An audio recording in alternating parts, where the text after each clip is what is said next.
Marami na po kasi akong naging hindi ko ano yung particular na Ito pakikita ko sa'yo, ayan hindi ko po alam kung anong particular doon na Attorney, gumawa ka ng vlog.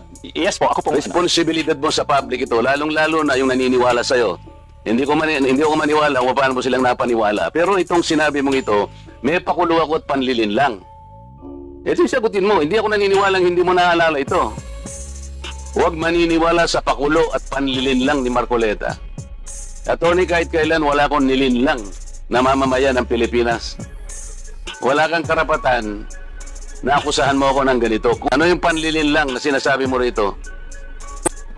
Honorable Congressman Marco, yung reaction ko po yata yung speech niyo po doon sa Ano stage. nga, kung alam mo yung speech ko, ano yung panlilin lang doon?